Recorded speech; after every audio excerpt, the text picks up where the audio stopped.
কয়েকটি প্রযুক্তির কথা একটু তুলে ধরতে চাই।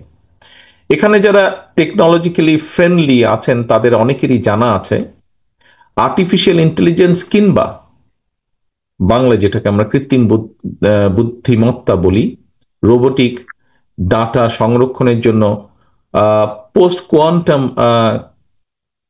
ক্রিপ্টোগ্রাফি কিংবা হাইব্রিড কম্পিউটারিং এর মতন আধুনিক প্রযুক্তি মানুষের কিন্তু জীবনধারাকে বদলে দিচ্ছে এবং বদলে দিতে পারে যদি এগুলোকে রপ্ত করা যায়।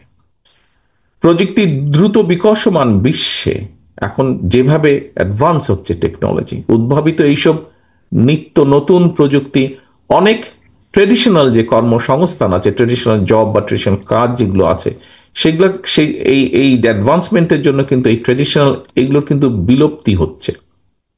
তবে একই সঙ্গে প্রযুক্তি নির্ভর কর্মসংস্থানের বাজারও কিন্তু এক্সপ্যান্ড করছে, অনেক অনেক বড় হচ্ছে।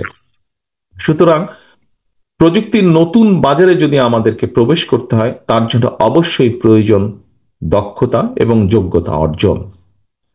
তরুণ এবং যুব সমাজের জন্য এই মুহূর্তে এই দক্ষতা যোগ্যতা অর্জনই হচ্ছে সবচেয়ে বড় চ্যালেঞ্জ। প্রিয় তরুণ যুবক ভাই ও বোনেরা, আমরা মনে করি আজকে গ্রহণ করেছিল এবং বাস্তবায়নও করেছিল।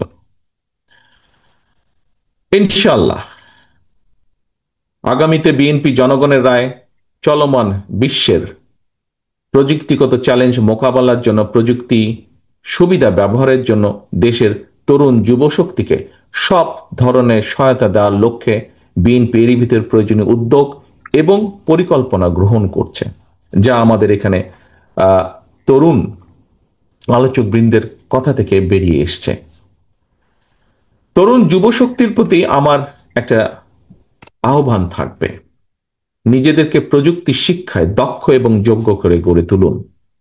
আপনাদের সাফল্য যাত্রাকে সহজ করার জন্য বিএনপি সম্ভাব্য সকল পরিকল্পনা এবং বাস্তবায়নের উপায় নিয়ে কিন্তু কাজ করছে, তৈরি করছে। এর মধ্যে তরুণ যুবক প্রিয় ভাই বোনেরা, বিএনপি বিশ্বাস করে প্রযুক্তি নির্ভর তারুণ্য এবং যুবশক্তি গড়তে হলে যুবশক্তির প্রযুক্তিগত কর্মদক্ষতা অবশ্যই বাড়াতে হবে।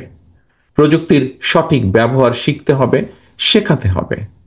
তরুণ যুবকদের প্রযুক্তি নির্ভর হওয়ার জন্য রাষ্ট্রীয় কিংবা সরকারি উদ্যোগের সুযোগ সুবিধা অবশ্যই আমাদের পক্ষে যতটুকু সম্ভব হবে সেটি নিশ্চিত করার ব্যবস্থা উদ্যোগ আমরা গ্রহণ করব ইনশাআল্লাহ।